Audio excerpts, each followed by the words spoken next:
nerds, welcome back to the letter. We're starting with Rebecca's story now. Now, we haven't really seen her at all this entire game. I'm kind of also hoping this changes my opinion about her. I don't know why I'm so salty towards her, but I just am. So let's get right into it and see it. This is how it begins, or so they say. With a gentle wind drifting through the wide open windows, muffled laughter and footsteps fading behind empty walls, and the light kiss of the afternoon sun. Soon, there will be a call, a crossing of thresholds into the unknown. Maybe we're off to some grand adventure, or diving into another gripping mystery. One can't really tell. For all I know, a hero might even come sweep me off my feet if I'm lucky. That's not exactly a bad thing when you think about it. Gosh, she looks so much better when she's drawn like this. But this is far from one, isn't it? A riveting tale, that is. The mild breeze, the faint murmurs, the warm rays painting every nook and cranny in the fiery hue. They are all as real as they can get. As much as I want to write a little tale out of this, I'm far from someone who can. Fleeting fancies, that's what these are. Merely passing thoughts to occupy my idle mind, while watching for another busy workday to end. Then again, maybe in another life, I am one. Who knows? But a present? What I have and what I've chosen to be? Well... I won't last years here if I find teaching rowdy adolescents a tedious job, will I? Admittedly, the whole affair isn't exactly as grand or exciting as I can imagine as a child. If I weren't so stubborn and too passionate about the whole idea, I probably would have quit a long time ago. But it's always the kids that make it worthwhile, isn't it? As if in agreement, as soon as the pen slides into a neat circle around the paper, I'm grading, the final bell rings. Like a dam that's open, students begin piling out into the hallway soon after. For a short minute, I let the noise fill my ears, let my mind wander to a place far removed from all the hubbub. Solitary moments like this have come few and far in between lately. Even my own home hasn't been quiet as I usually prefer. Though in hindsight, the entirety place has been the same since Isabella moved next door. And if her fussing over a minor cold last week tells me anything, I might as well throw in any idea of solitude out to the nearest balcony so as if she lives nearby. Okay, what day is it?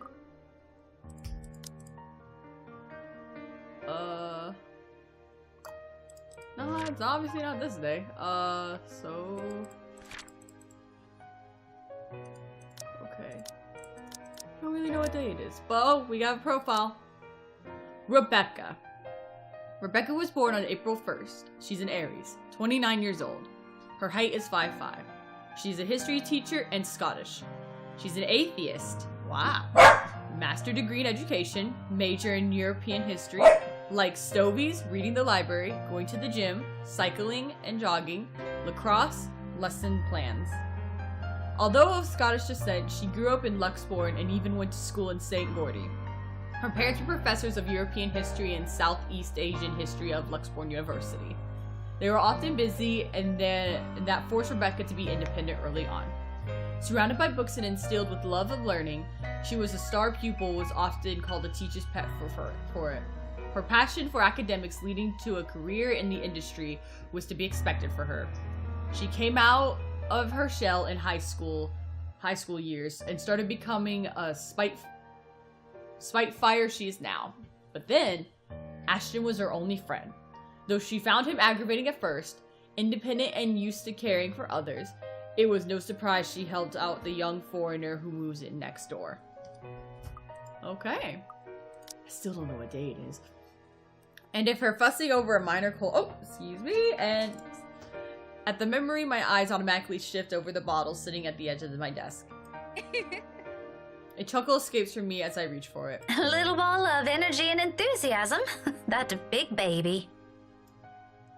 Mother Hen, she calls me, and then says and does the same thing right after. It's not that I'm unused to being on the receiving end of other people's worries, or I feel any sort of apprehension for her fretting.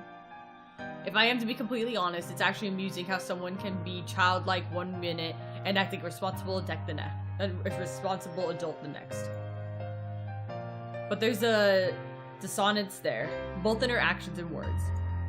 Although she may not look like it, may not say anything, may not lose her cheer, one way or another, I know these troubles have weighed down on her lately.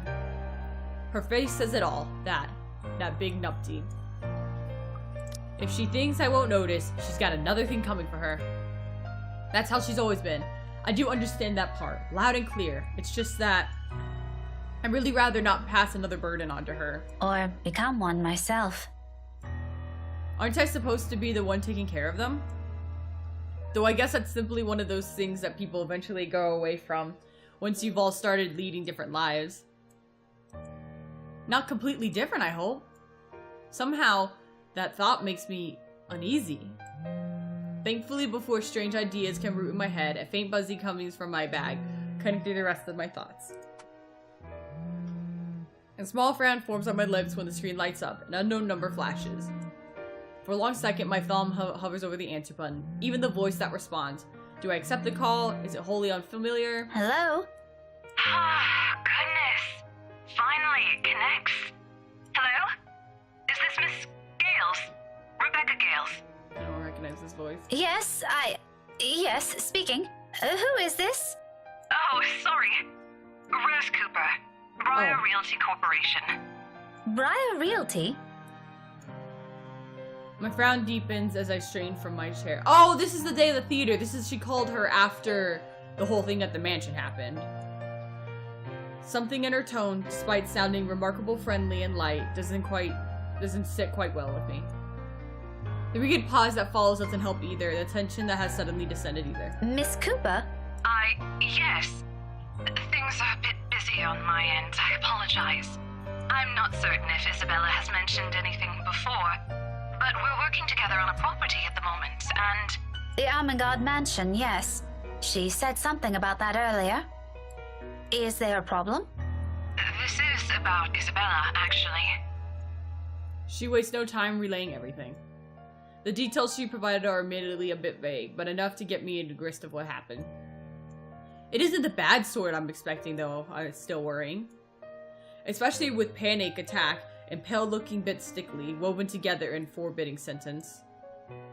But as quickly as it surfaces, I stomp down and urge demand answers, right then and there. Okay, so I remember after the theater, because Rebecca was all, like, upset at the theater and stuff like that. So hopefully tonight we get to figure out what Isabella ended up saying to Rebecca.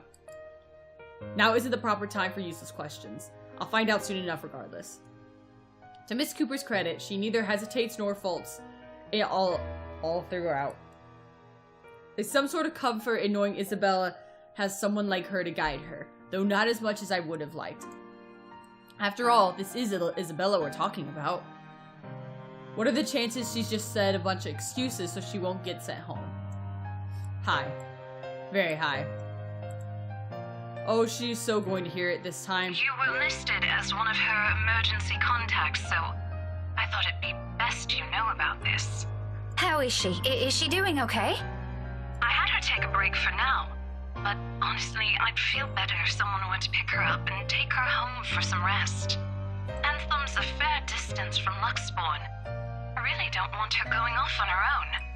I'd do it myself, but you know how it is today. Big day. People everywhere until the open house ends. I'm really sorry to ask this of you, Miss Gales. I know you're busy. Oh, no, it's all good. I was just about to leave from work. I hope to leave early today anyway. A few minutes ahead wouldn't hurt. I can be there in a few, 30, 40 minutes tops. Is that all right? More than fine, Miss Gales, thank you. We're supposed to be here until... Oh, excuse me. One moment, please. Yes, ma'am. The faint hum of conversation echoes from her end. It sounds as though the place is buzzing with more people than you'll expect on a regular open house. I was skeptical at first. The house is old, not to mention inconvenient location in Luxbourne outskirts. Who wants to live in a place almost an hour drive away from the comforts of a city?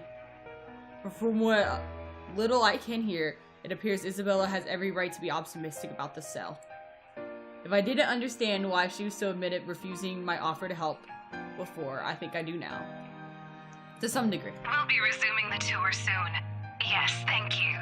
Sorry about that. I really need to get this thing going. Lord knows how I'll salvage the situation here. It shouldn't be anything complicated, but still, clients. They can be difficult when they want to be. Anyway, just look for me when you get here, alright? I shouldn't be too hard to miss. No problem. Thanks for letting me know about this. Just make sure Isabella stays put, please. Heaven knows how stubborn that girl can be. Oh, believe me, I know. Don't worry about it. I'll have a few of our staff keep an eye on her for me until you get here. That's all I'm asking. I appreciate it. The whole thing ends on a surprisingly pleasant note. If only the same could be the same for the news she brought. I allow a brief moment to pass and ease to whatever tension that lashed itself firmly to my nerves. But no matter how much I wish for it, my mind stubbornly refuses to do so. My hands are unsteady against the papers I pretend to arrange after. Lucid thoughts, every single ounce of grimmer than the other, grows with each passing second I linger. Something about the whole thing, along with the sudden unease and nagging worrying, screams off. Wrong. This isn't the reverting tale I've been hoping to step into today. Even on a rush, getting everything in order before leaving takes nearly a good quarter hour. By the time I make it out of the classroom, the commotion has already died down and dwindled into the echoes of distant laughter. From the nearby rooms, melodies of a rehearsing band drift freely into the air, filling almost empty hallways with their warm, lively tunes. Any other day, I'll stop, bask in the music, and enjoy the little peace it brings. Not today, however. My steps are brisk and sure I march to Edwards Hall's exit. The sooner I confirm Isabella's okay, the sooner I can shake this niggling feeling. Did I? What did I just say? Did I even say that word right? I don't think I did. Like, not even close. Oh my goodness, I'm so sorry. For one reason or another, the single call of all possible things have thrown everything off kilter. I'd rather this be over with quickly as soon as possible. As much as I nearly barrel over a student in my haste, though perhaps it really was the other way around. What fucking grade is she teaching? When I look down, a set of eyes, brought to the hopeful, stare back at me. Her arms are wrapped around my waist like a vice, and at my attention I grin spreads over her face. Ooh, she didn't say anything. Something was pink. Hello, Kylie. You know, you aren't supposed to run into people like that. Oh, I guess she's just not talking. Sorry, Miss Pink. She loosens her hold on me, and not a hint of guilt or regret appears on her. If anything, it seems like a remarkable only amused her. A smile appears on my face before I can help it, matching the one like hers. Just remember not to do it again, alright? You could get hurt. You sound like my mama when she's scolding Rowan, Miss Pink. Okay, yeah, I liked it better when I was talking. I'm sure your mama only means well. I know she'll be worried sick if one of you were to get hurt. Where's your brother anyway? Aren't you two supposed to be heading home now? Rowan said he's got some stuff he needs to do before we go. I think he's taking too long. But he promised to buy me jelly babies today if I keep what he's doing a secret from Mama and Papa. Ah. Any chance you'll tell Miss Pink about it? She shakes her head, both her hands going to her mouth, as if it's too precious of a secret to spill out. I made a promise. What does this kid have to do with anything? He said it for Tia Luke. Why does she sound like that? Oh, something like a gift? Like a deal. Tio promised to take him somewhere cool when he's old enough. Rowan's gonna prove he's a grown-up. Laughter spill free from my lips. The teacher in me wants to give whoever this Tio is a reprimand for bringing about this kid of behavior and children. But if both Suarez's kids are so fond of him, there shouldn't be anything to worry about, yes? At any rate, there's nothing but a well-behaved both Kylie and her brother. Rowan, the eldest, may have occasionally odd streak in and out of the class, but their parents taught them well. I see no reason to cast a suspicion of bad behavior on them. Well, why do these kids keep popping up? As long as it isn't anything dangerous, all right? It's not. Cross my heart. My drawings are a lot prettier than what he's doing anyway. Tio said so. Do you want to see? I drew one earlier at class. Is that why you're here? Not really. I was gonna show it to my friend first. But since it's you, I'm sure she wouldn't mind if you see it before she does. Oh, oh no. I can't stay right now, Kylie. Her face falls immediately after the words are out. A small part of me is responsible for that crestfallen look, but as much as I want to stay a little longer, there's another place I need to be right now. And frankly, another child to look after. Why? She's not a fucking child. Taking both of her hands, I kneel in front of her and muster a most smile I can. God. At her age, I'm quite sure she already understands what I'm about to say before they're even out. Remarkably, she doesn't look away and pout as I'm expecting her to. I'm sorry. You know what? Rowan has a class with me on Monday around this time. Why don't you drop by again next week? After class? I'll even make sure to wait for you. It's just that I absolutely must leave now. My friend had an accident earlier, and I'm the only one she has here. What about her mama and papa? Her family lives really far from here, I'm afraid. Do you remember where Asia is? The southeast part? That's where they are. Her eyes immediately lighten up with up at my question. Just like that, I know I've earned the girl's forgiveness. Oh, just like Takako. Who? My friend. She said she used to live there, only just a little higher than southeast. But she hasn't come home in a long time, so she doesn't remember much about it anymore. Melody says it's weird I talked to her, but I think she's just shy. They could be good friends too! Don't you think so, Miss Pink? Maybe if you introduce them properly, they will be. That's what I think. Takako's just lonely. If she makes more friends, she won't be anymore. Is your friend like that too? A little, possibly. To be honest, sometimes I can't tell with her. After all, Isabella has always been the kind to hold a smile, even when things have taken the turn for worse. 5 years and one will think it's enough time to know a person. But when you consider it, come to think of it, all these years I've never not once seen her cry. Not over a trivial matter, or even when things are tough. Okay, you can go to her. I'll just show you my drawing next time. Thank you. Remind me to buy you a huge glass of parfait, all right? No, I'll get a stomachache. Takako says so. A small one is okay. I'll remember that. Say hi to your friend for me. I will. I'm sure she'd love to meet you too. See you, Miss Pink. I'll see you later, Kylie. London Bridge is falling down. She doesn't look back or wait for another sort of goodbye from me.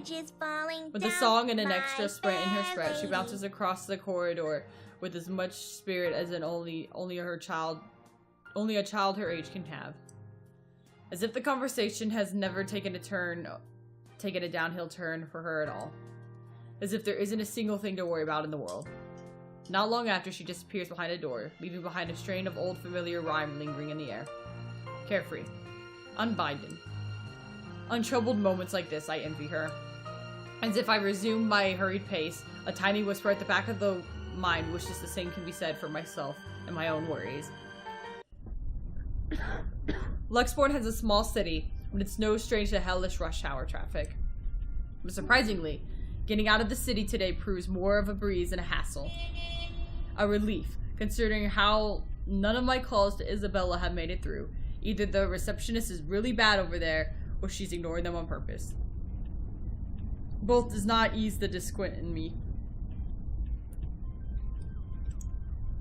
The rest of my drive passes without much incident as soon as I'm out of the busy street. In less than 30 minutes, the mansion looms ahead of me. For all the fuss Isabella made about the house, it remains a thing of beauty. Unlike Luxbourne, the estate that nearby Asheville is complete opposite. Okay. Found the letter.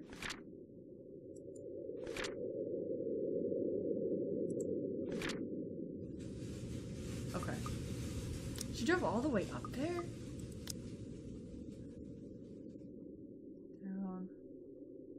Town. Okay.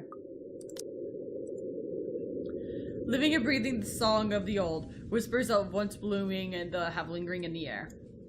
Contemporary conveniences aside, it's a place I'm glad moderations haven't wholly touched. It's just a shame the locals know more of the silly hearsay than the history itself.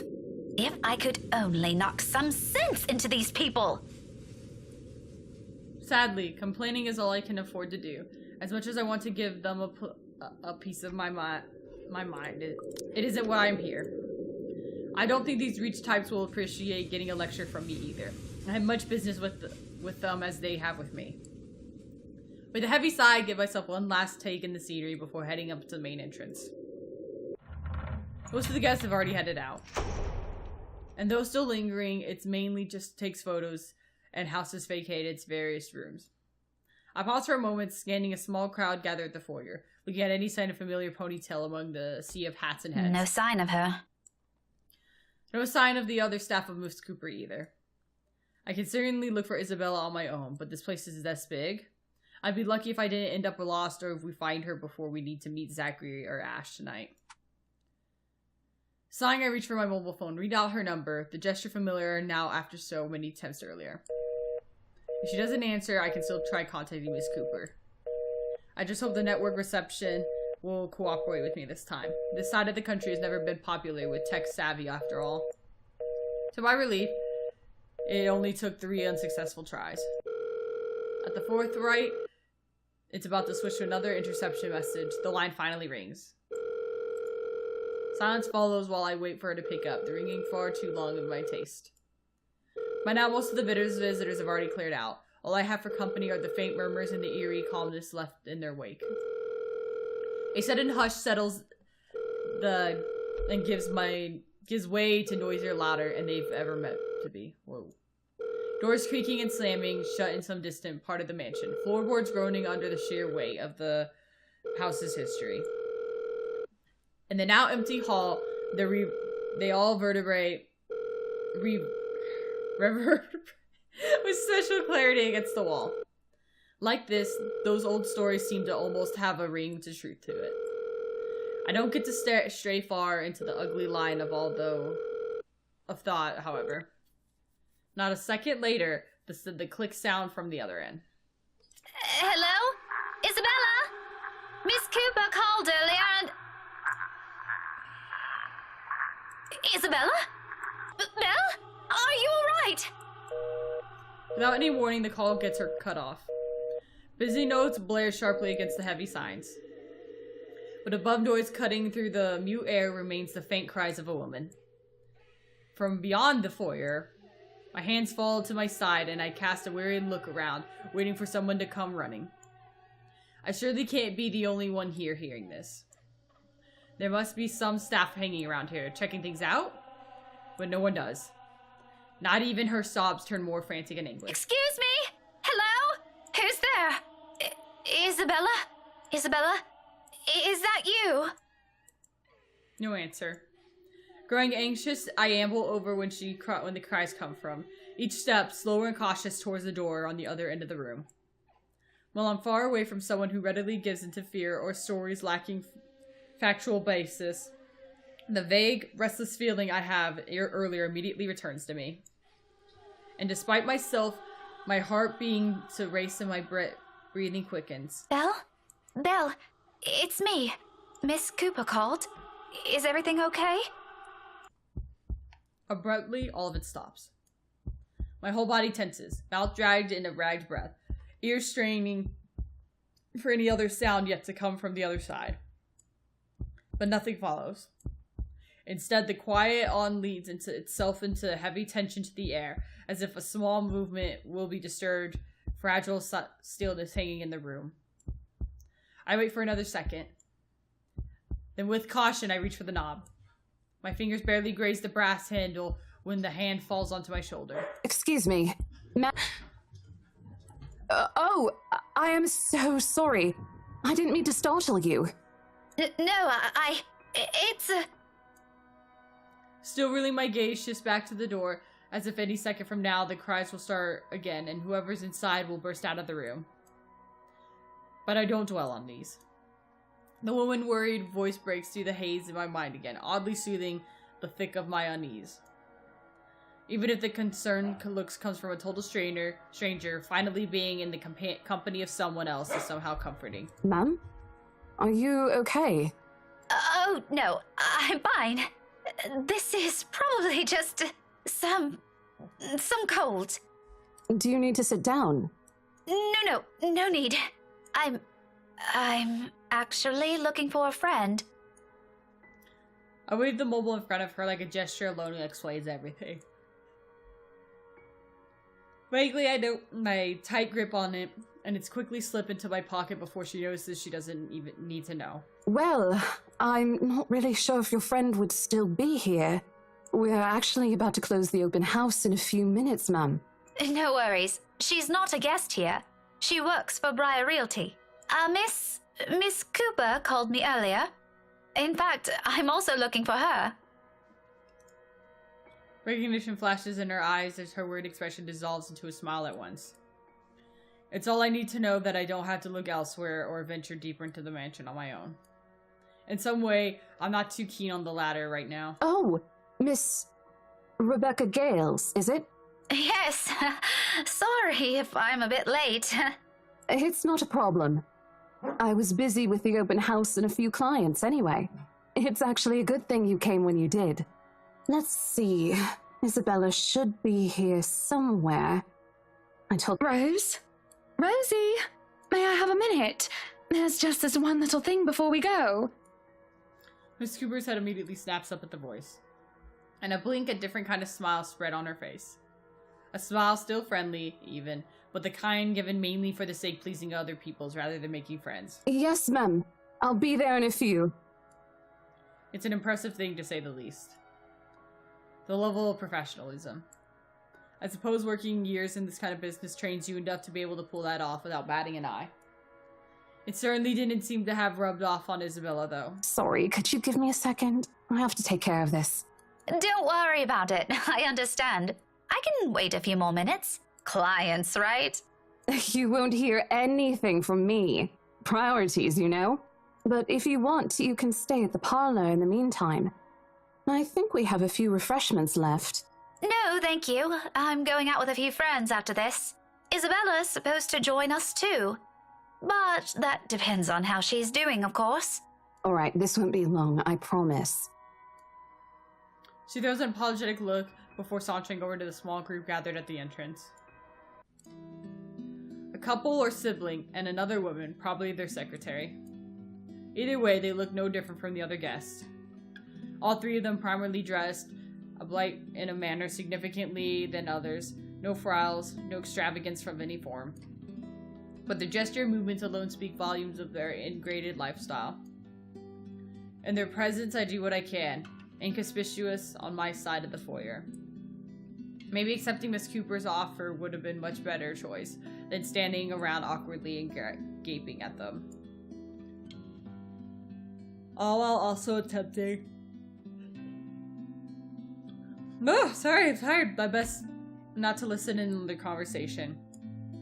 Although that one proves to be more difficult with how enthusiastic the blonde woman is, her voice echoes throughout the walls with only the five of us to hear. Pretty soon I find myself drawn in their talk without meaning to. Tomorrow? First thing in the morning? First thing in the morning, ma'am. The mundane talk isn't what catches my attention, however. Very well. We'll have our lawyers prepare everything as soon as possible. Let's make this whole thing easier for everyone, shall we? Just let me know if there's anything you need from me. You know how to contact me, yes? Got your mobile number saved here already. Good. It's just a matter of time then. It's a brief moment. A fleeting shift in my eyes. Monday for us, Marianne. As long as you're positive, we won't be having any problems by that time. You can count on my team. You worry too much. Let me handle those things. Do be thrilled, though. I imagine it's not every day you get projects like this, And the instant I turn my gaze on them, I see it. Oh, I'm certain Mint's ecstatic, Buttercup. aren't you, Marianne? You know, we could all celebrate this with a few drinks. Why don't we? In fact, there's this really excellent Irish pub I visited a few days ago. Looming. Hovering over his shoulders. Yeah! Drawn to him like a mouth to the flame. I noticed these things a while ago, but I didn't think much of it. Besides, I thought he was getting angry or something. A dark blur. No. A shadow. I think I'll pass on that, sir. I have more important matters to attend to. Heather, love, she's busy. Why does it sound like this? What a shame. You never let me do anything fun. But as I try to make sense of it, a heavy feeling descends on my whole body. It happens without warning, forcing me to close my eyes. The sensation creeps over me, every part of me, crawling under my skin and draining me little by little of any strength. Before I knew it, my hand is gripping the nearby door for support. The nausea drowns out of the voices what sounds there is. Okay. Weird thing here, but let's say...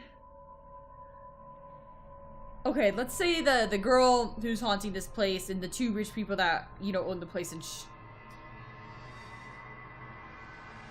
I don't know what I'm trying to say. What if, going back to my theory, you know, what if these people, you know, are reborn or whatever, blah, blah, blah, blah, blah, that the girl, which was the evil one, because remember the girl that was sitting in the chair and she was, like, watching all maniacally that, like, possibly the girl who's possessing this place is, like, who's possibly getting raped. Well, like, what if she is actually him now? Like, he is the evil one because that's who she is. But we'll see. All except for the whispers and laughters. Judging. Mocking. Taunting. Muffled, inaudible words bearing down on me like death sentence. And they wrap around my neck and limbs, binds tightly with every syllable, every utterance. And with each draw of breath I take, they drag me slowly, almost painfully, into a bottomless abyss. On, and on, and on. Till the sound turns into a distant echo. Until suddenly it shatters. Well, what are we waiting for? Are we done here? Her voice rips through the fog like a sharp blade, with my eyes snap open. When I look at them, it's gone. You can head back to the car first if you want, Luke. I hope that settles everything, Rose. I don't know what Isabel's problem is, but please make sure she doesn't hurt herself. Anyway, we're looking forward to seeing you tomorrow. Likewise, ma'am. No shadows or dark clouds. Only amicable smiles at the quarterly handshake. The usual pleasantries of Miss Cooper leads them out of the mansion like a graceful host. None of the group seemed to have noticed it. And even as I force my breath to calm down, keep my eyes trained on their back, and wait for something to happen, it doesn't come back. She returns a moment later. Gently, she closes the great doors behind her, and there's a smile on her lips and an extra skip in her step when she walks back to me. Whatever she's discussing with the group had her put in a good mood. Even she appears to not have observed anything odd. Was I just seeing things? Glad that was over. It's been a long day. I thought for sure we're going to... hey, are you sure you're doing okay? You look a bit green. It's all good. I'm actually still recovering from a cold. Weather's been crazy lately. That must be it. The weather. The stupid cold and the friendly warnings I'm stubborn to listen to. As much as I hate to admit it, Isabel is right. I was and still am a little feverish when she visited me at the school this morning. The medicine helped me, of course, but only some. Although it's not like I can function, it did get better after lunch. I was able to go throughout my schedule like the usual. Now I'm not so sure. However, I can't keep acting like I've seen some sort of apparition when it's anything but. I simply must have listened too many times to Isabella last week. My muddled mind has started to confuse things. If this doesn't let go, I just need to visit another doctor. Plain and simple. Though I do hope it and won't get it worse. We did promise to watching Zach's film together. I know what you mean. I've been complaining to Isabel. It doesn't seem to affect her much, though. Must be because she grew up in the tropics. Anyway, shall we? She's probably hanging out with the rest of the catering staff. Oh, I wouldn't be surprised she's there. She eats like 10 hungry men when she isn't feeling well. Lead the way. With a small nod, she gestures to me to follow. I do so with much thought, finally putting everything in the back of my mind.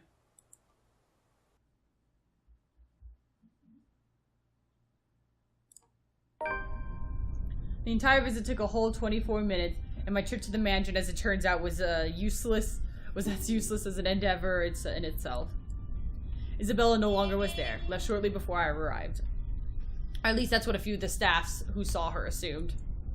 None of them knew where she went, but I can take a few guesses. There are only a number of places Luxborn she's frequent, and while she's never been complex kind, it doesn't really take a genius to figure it out. Oh, so Ash really never went to, like, see Isabella that day. I'm kind of figuring that out. Like, remember he's like, oh, you know, it's your first day, you must be nervous, blah, blah, blah. He was there following the rites. I just realized that. Still, it's odd she left on her own. She could have at least waited for Miss Cooper. It would have saved her to pay cab fare twice today. And right after she was told to stay put. I mean, who does that? Oh, sod off! You don't own the road! In the end, Miss Cooper could give me a string of apologies for my trouble and a request to let her know when I find Isabella. The whole affair didn't last long. I probably spent more time traveling back and forth. Soon enough, I'm weaving back to my downtown Luxborn worried sick, and on top of that, maybe a little annoyed. Whether at unexpected turn of events or Isabella herself, I'd rather not think about it for now. Not when I'm already running late for Zachary's films. Besides, I'm perfectly sure that's where I'll find her. As one would expect, people are already gathering at the movie house when I get to it. The small avenue where it's located has been closed off early from the passing traffic to make sure they avoid moviegoers who are sure to crowd the venue. I have to park almost a street away and walk the remaining distance because of it. Looking for them has taken a while in a crowd that's big, but I eventually spot them near the entrance. That thanks to Zachary mostly. And like I've surmised, Isabella was with them. I knew it. Wasting no time, I march over to their little group. Words filled with concern tumble out of my mouth before I can stop myself. Isabella! Oh, thank goodness! Becca, you're just in time. An odd expression courses to her face as I hold it with both my hands, but ignore it in the favor of getting a good look at her, forcing her to keep still and fix her gaze at me. Becca, you're squishing my face. How are you? Are you all right? Why wouldn't I be? There doesn't seem to be any visible injury, nor does she appear to be in pain. Apart from her being confused frown at my question, she looks pretty much like how she would any other day. Even so, you can't really tell those things with her at first glance. The last time she got sick, she never bothered to call anyone, even me, who lives right next door to her. If I hadn't checked on her, she probably would have died on her bed and the rest of us none.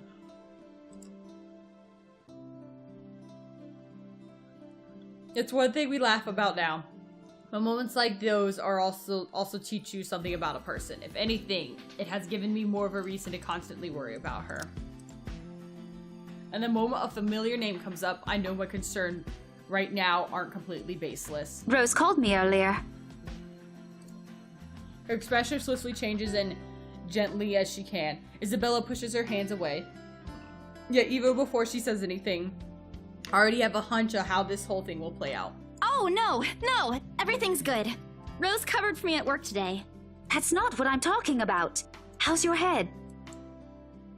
Then and there, the whole conversation goes down, like as if I've imagined. She nudged my hand when I reached for the back of her head, intending to check what the said injury myself. Even makes a show of hiding behind Zachary just to avoid me.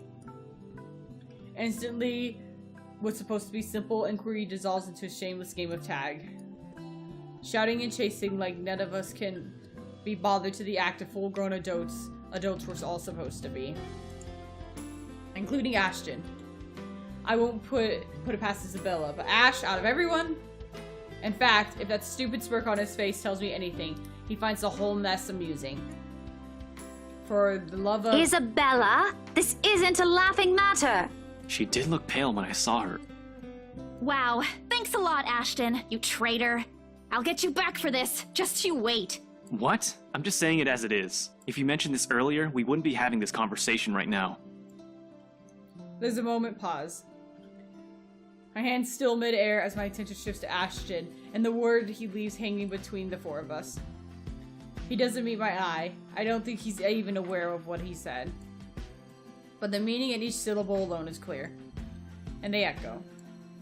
They sting. They burn. I'm sorry. Saw her? Yeah, they arrived together. Bella looked fine to me then. I don't know. Of course. Of course. Why else would Isabella leave her on her own after being told to stay put after a little chat about money this morning? Something close to silence falls while I mull over their words, both what's already been said and what's left unspoken. When I do find a voice, I only reek with nothing but bitter, unpleasant thoughts. Thoughts I quickly stamp out before they surface. Thoughts I hide the best I can in the deepest parts of my mind, locking it away for no one to see. Oh, that's good. At least she didn't have to travel alone, right? Yet try as I might, the green-eyed monster easily rears its ugly head. Like it always does every time his gaze lingers a second longer. Every time he smiles in a manner far too gentle, far too sincere, whatever he thinks no one can see. Every time my mind suggests his words mean more than they should. Every small little thing. Despite what he says, despite his tone. Look, you guys. For all I know, it may just be the same kind of fondness born from friendship. Maybe I'm simply overthinking like he often tells me, or maybe that's really something there. With short display of impatience in this, I know the whole of it is just for show. After all, growing up together with him didn't teach me nothing about him. For the sake of its time, though. For him? For Zachary? For her? Or is it for me? That I can't tell. If she says she's okay, then there's nothing we can do about it. It's not like we can stop her either. Besides, she's still acting like the same old Isabella to me, if she can still run around like that. Why are you taking her side? I'm not. But if she wants to watch Zach's movie with us, I'm not going to stop her. She's probably the one looking forward to it the most. Ash, that's... You, of all people, should know... Tell you what, if I notice something amiss with her, I'll take her to the nearest hospital myself. Is that good enough for you? My mouth opens and snaps shut, almost as quickly forming a thin, hard line instead. I can't respond. Not because there's nothing to say. On the contrary, there's plenty of so many things I can use to reason to get him to agree. But because he speaks with much certainty, with much reassurance, it feels like there isn't even a choice. All I can give is a long, deep breath and reluctant nod in the face of it. Before I can get a grip to myself and my own weakness, my mood immediately shifts and I'm being tackled into a hug. Thanks, Becca. It's always been you with him, isn't it? Did you say something? Me? Nothing. Don't mind me. A lie, obviously. What else can it be? Each and every smile, a tiny effort to keep things as they are, or so I tell myself. Little do I know there is merely a preamble.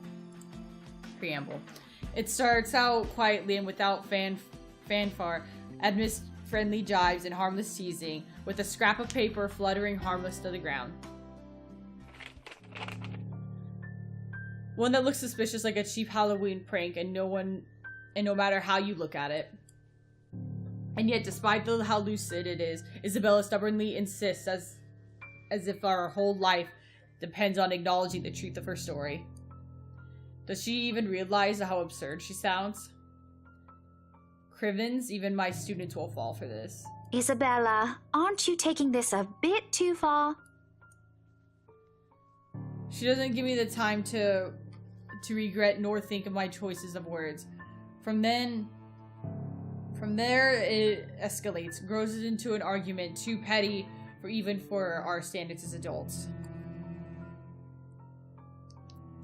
Before we know it, one after another, harsh, scratching words are being broken. It's not a joke! Will you guys listen to me first? I saw something in the house earlier. It stood right in front of me. If I hadn't gotten away, that thing might have... Right. And in broad daylight, Isabella. Even someone gullible would find the logic in that screwed up. There's also no way in hell that this supernatural shit is true. But it's real! What do you think I saw? A hallucination? A delusion? Didn't you say you fell down some stairs? So maybe Rebecca's right. It happened after, when I was trying to get away. I almost got stuck in the same room with that thing. We're all in danger. I thought you were my friends. Why don't you believe me? But someone has to be patient in all this, and however much my own has already been frayed earlier, there's no one else. Who else here can deal with someone selfishly acting like a kid? Like every other time, it has to be me. We are, and you know that. But this thing and that thing has got nothing to do with the other. When Rose called earlier, I thought she's just exaggerating. But based on what I'm seeing right now, maybe it's better if we really postpone this for now. Don't bother. Just like that, she cuts us off. Slams the door right in our faces while my own temper flares before I can stop it. Although it falters briefly at the hard expression on her face when she snatches the blasted paper from Ashton, I hold on to it. Regardless of how upset she appears, soured expression and balled fist, throwing a tantrum is simply unacceptable. For a grown woman at that. Words form at the top of my tongue ready. But before I can open my mouth and let it all out, her feelings and mistakes be damned, Zachary raises a voice of his own. Guys! A warning underneath the warm and hopeful beat in the voice. Well, we all stop and look at him, and even more anger subsides a little at his tone. Ugh. Why don't we all calm down first? I'm sure Isabella has her reasons too. No need to be hard on her. And hey, ain't this supposed to be a happy get-together? To an outsider, it may sound like a desperate request, but Zachary's always been the one to keep a level head, and this time no difference. He knows what to say, and when he lets it fall, they only ring sharp and true. We haven't seen each other for months. I'd really love to know what y'all have been up to. I only ever get to talk to Bella over chat. Please. And as careful as he is with his own tone, it doesn't make me feel ashamed. We're supposed to be here for him, to give him support we can give. Yet here he is. He's trying to keep 3 stubborn people out of outright hate, hashing it out in public. Later we can and we'll talk about it, of course. There's a proper time and place and a moment. My anger, whatever reprimands it carries, no longer matter. Beside me, Ashton appears to have already caught on.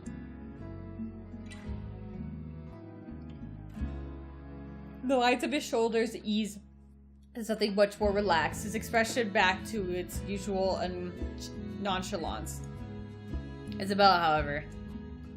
She stands perfectly still, her hands clapping with the straps of her bags like a lifeline, eyes trained for some point near her shoes. There's no anger in her face, only an undeniable hurt. She never has been good at hiding what she thinks. Always the open book. Always the one to wear her heart out in the open. And when she looks up, her answer is also simple. If we keep arguing here, we're going to miss the first few minutes. Her lips are curled in a smile, though lacking both its usual brightness and glee. It's a smile nonetheless. I've seen it countless times, and it's the same one she would show when she has no other choice, or simply when things get tough for her. Why is this happening? I'm not even hitting it.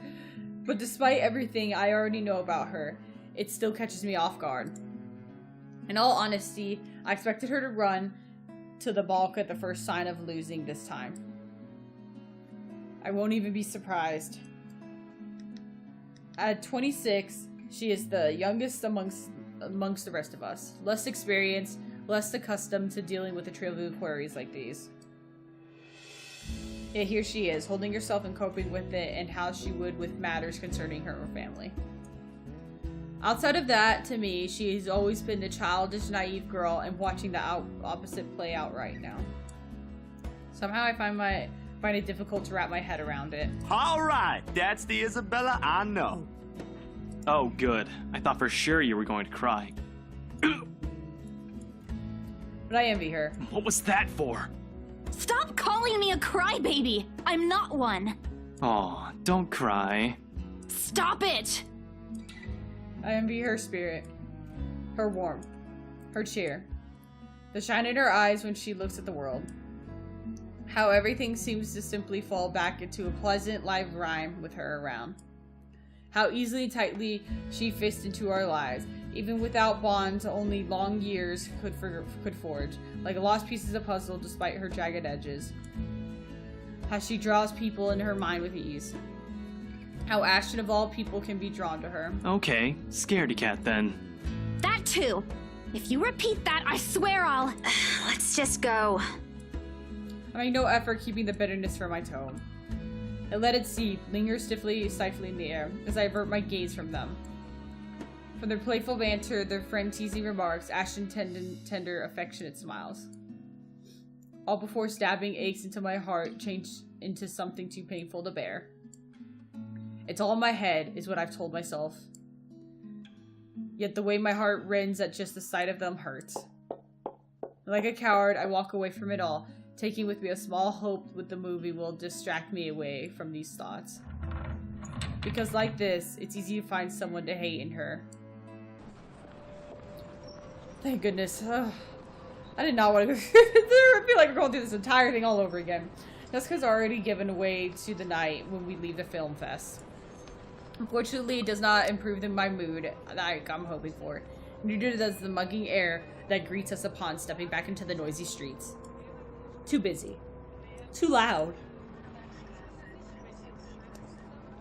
Too many people taking what little space the sidewalk offers. It forces anyone to bump shoulders with those they barely know, let alone care about.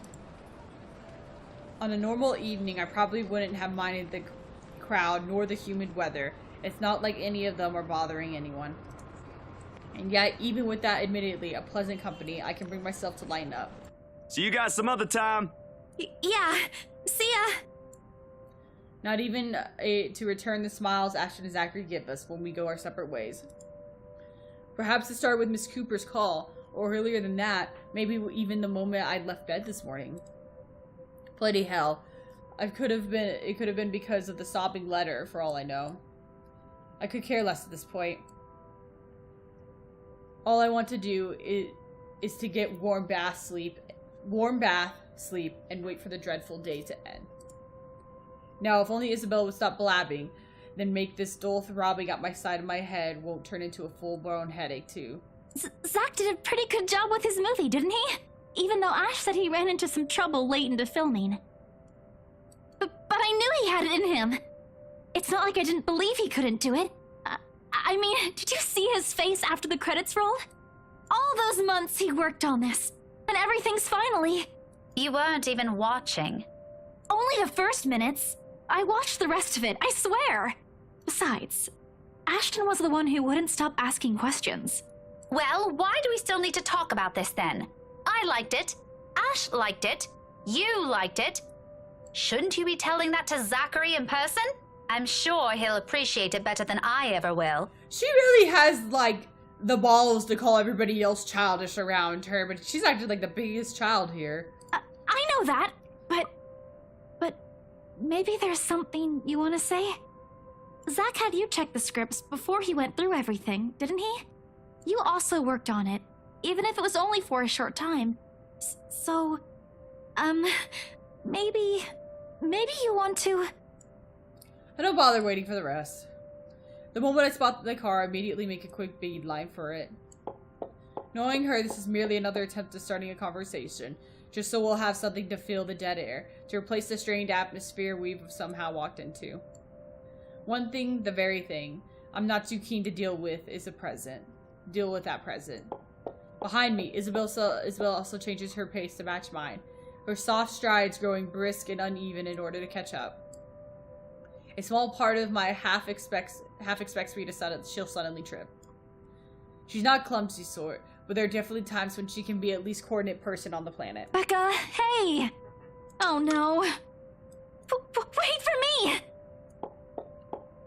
And people wonder why I worry. They're not really completely unfounded once you've already grown familiar with her habits, though right now, this is also at the very end of the list of things I want to think about. Sometimes it does become overbearing. Even her voice, as she calls after me, sounds nothing more like a background noise to me and to my ears for now. Rebecca, slow down, will you? Your car's not going to leave without us. She's being a real bitch to Bella. Or, yeah, Isabel. The sooner we get on the road, the earlier we can get home. It's Friday, in case you didn't notice. I know what day it is, but the traffic's not going to magically disappear, even if we go there right now. I don't want to hear that from you. Didn't you used to complain how horrendous the traffic is back home for you? Yeah? But that doesn't have anything to do with this, Becca.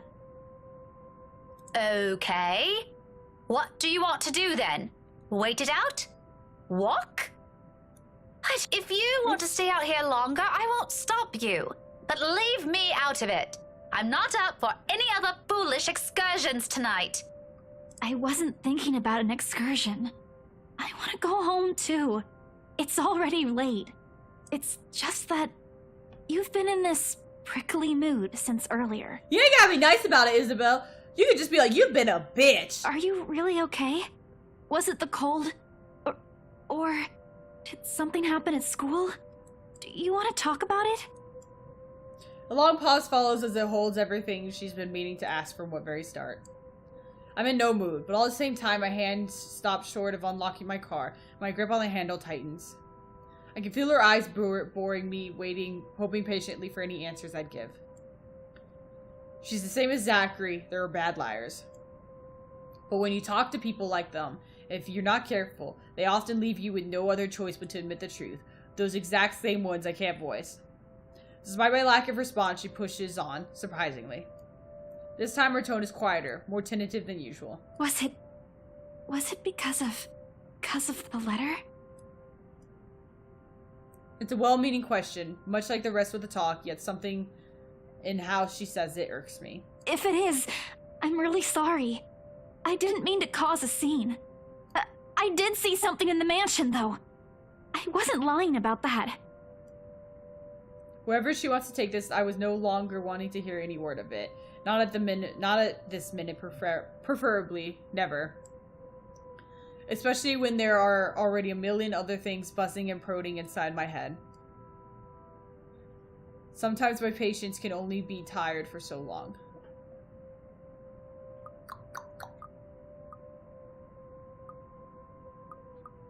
If I'm not in the mood to talk, I feel like it's gonna go down. Cause she's acting like a real fucking bitch, and I don't want her to be one. But I don't think she's also gonna think that I'm lying to her. And during the open house, okay, even if there were a lot of people around, there were weird things happening. I don't know if there was anyone else who noticed, but I heard things. Ah. I'm sure it wasn't because I fell down the stairs. Even before that, in the attic, Isabella? Yeah?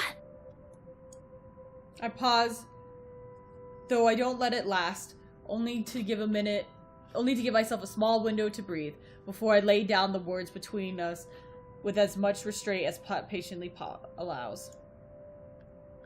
Which is not much after everything. I can only hope Isabella will simply take them as they are. She can be stubborn as a mule when she wants to be. This kind of conversation tonight. Look, it's been a long day. I think this cold also caught up with me, and I'm really exhausted. Can we talk about this some other time? She blinks, and although disappointment flashes momentarily on her face, she gives me a curt nod. A relief enough for me. Perhaps the first time I genuinely feel it today. As unpleasant as this day has been, seeing something go away, I've anticipated takes the edge off of it. Even if I'm lying through my teeth as it go to go with it. Oh, alright. You should have just said so. I told you you should have taken a full week off. Were you able to get the meds I brought you, though? Do you need anything? I could drop by the pharmacy for you. Hey, little babies. Come here. Oh, yeah? Yeah? Yeah, no need to fuss. A good night's sleep is all I need. I've been busy the whole day. I guess I should have listened to you and taken it easy. But we have exams to prepare for. It's one or the other, you know? I knew it! Here I thought you were just upset about something. Even Ash looked a little bit worried about you. It's fine. Let's just head home, okay? I'll make it up to you next time. Call me out to lunch or wherever. Just... not right now. Okay, but should you be driving? If you want, I can call a taxi for us. You'll hate paying the extra fees, but you'll be able to get some rest on the way home. No, don't call a cab. I can manage driving, at least. Just get in the car so we can be on our way. I'm already opening the door and climbing into the seat before she can protest. Left no other choice, she follows inside shortly, albeit with a bit of reluctance. The guilt from this will eat me later, but for now, these little falsehoods are mine to bear and hide under. For now, this is about a choice. Better than pretending she doesn't exist or giving her vague answers. Certainly better than harsh words or outright lashing out at her. I can find a little comfort in that. Thankfully, if there's anything left to be spoke between us after, we won't have to discuss it on the way home. Or rather, we can't. Because no sooner than we hit the road, Isabella dozes off. Okay, I was like, what the hell is that noise? Despite my foul mood, I still end up suppressing a laughter once the first sound of her breathing fills the car. Mama? Not your mom, Isabella. So steady, the quiet rhyme, so completely unlike her, so far removed from everything impression anyone has of her. A few faint whimpers will occasionally come from her, but otherwise it's just this silence, and it's so utterly unexpected. Still a welcome break, of course. Peace and quiet is the one thing you'll rarely get around with her.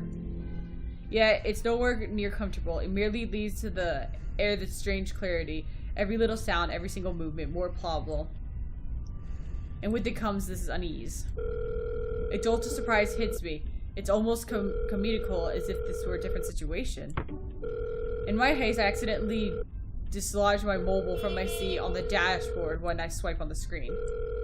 Soon I scramble blindly for it with my other hand, while keeping a steady eye on the road ahead. A voice crackles from the loudspeakers before I can put it back. Although muffled heavily by the surface, I recognize the person on the other line from the chipper tone alone. Hello? Miss Cooper? Oh, you're still awake. Evening. I hope I didn't disturb you or anything. I know it's a bit late. Sorry about that. I just want to check on you and Isabella. That girl's still not answering her mobile. Were you able to meet up with her? Yes.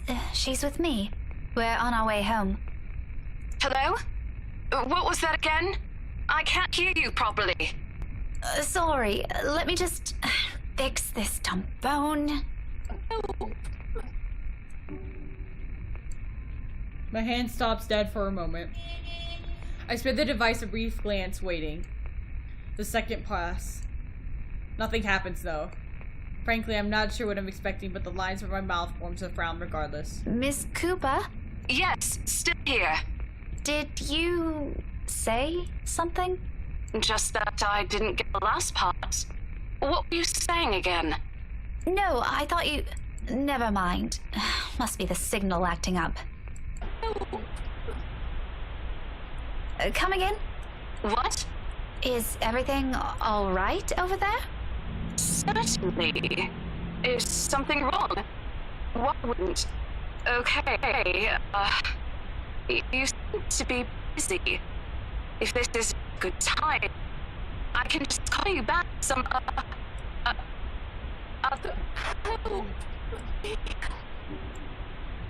I have to make a conscious effort not to panic right there, then and there. Although my tight hold on the steering wheel tells me a different story altogether. Miss Cooper? Rose?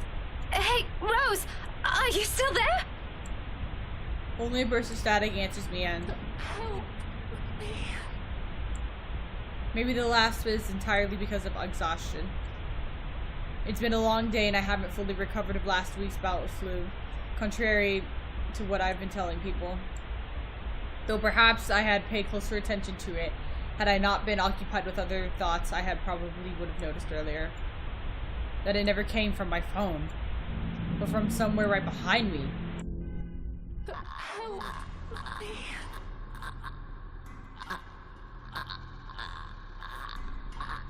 Oh my goodness. Can Rebecca, like, see the... I don't know if beyond's the right word, you know, but, like... Can she sense these things? Can she actually communicate with her? Ah. Time slows to a crawl. Looking up is a mistake. The first thing I see is a face, a ghastly shade of each inch battered, bruised and bloodied. Even in the darkness, the world passing in a blur of lights outside, I can still make out the wounds. Blood still oozes from it, little trails of crimson running down its face, glistening under what a little light there is. But it's the gleam in its eyes that catches mine. The quiet plea, the anguish, the desperation in them. More than its hideous features and the awful stench of goreness now soaking the air. And try as I might, I can't bring myself to look away. Even as its lips contour into a horrific smile. Even as sharp, harsh noises piercing the air, a silence around us. Rebecca! Huh? Car! Eyes on the road! Against everything I've been taught, I've constantly reminded myself I close my eyes.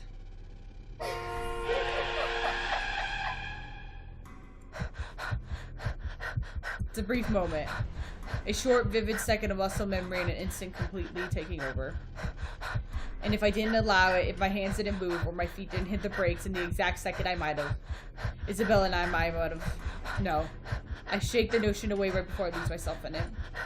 Right now, it's an ugly line of thought I refuse to venture into.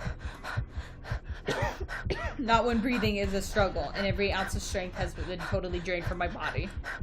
Most definitely not while Isabella's panicked voice besides me still ringing in my ears. We're alive. We're safe. That's all that matters. But it's not enough of a race that I look for when I finally open my eyes. All gone. I expected stains, little telling marks and creases on the covers to show me what I sat not a second ago. But whatever it is, it left not a single trace. And though courage is a hard thing to gather at this point, I take what little of it remains in me and I turn towards the back seat. Even then, there's nothing. Was there really something there in the first place? With how empty it is, I'm beginning to doubt it.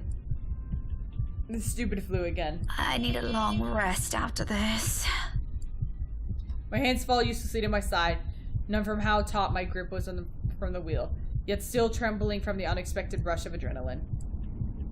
Gets my ear, my heart pounds in erratic rhythm, and my breathing hasn't slowed down. But the world has gone right into itself without waiting for me. Little by little, a second after a second, as I sit there motionless, colors begin to seep back around me. Although with it, the sounds of voice no longer indistinct ringing it was earlier. Rebecca! Becca! Are you okay? Answer me, will you? You're scaring me! You know what? I think we should just call a taxi since... Can you keep it down?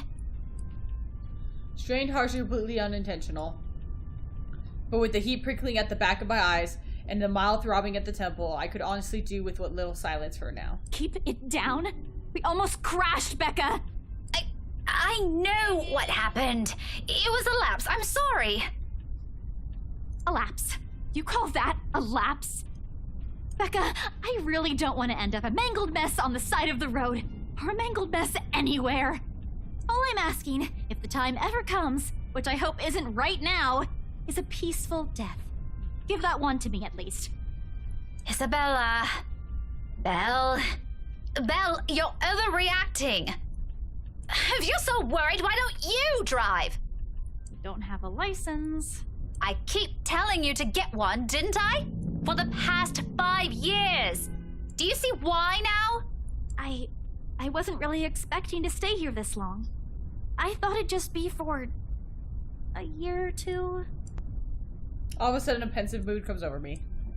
Isabella looks away while what's left of my lecture never crosses the tip of my tongue. I don't allow it to. Because to each of those words she lets out a loose earlier is a small truth. Her stay here was meant to be something fleeting. Earn some good money, go home. It's what she tells herself during the first year here. Now, half a decade later, I'm not sure if she still believes that. I mean, I'm not sure if I still believe it. And if there's something in her reason that has changed along with the way, even if I already had a hunch, it's the only thing I've never bothered to ask.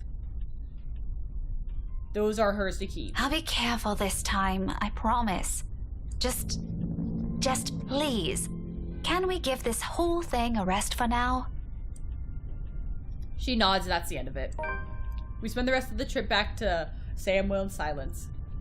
Although an overreacting imagination playing tricks on a flu-addled mind and smiles never met from my eyes, abandoned if only for a brief moment.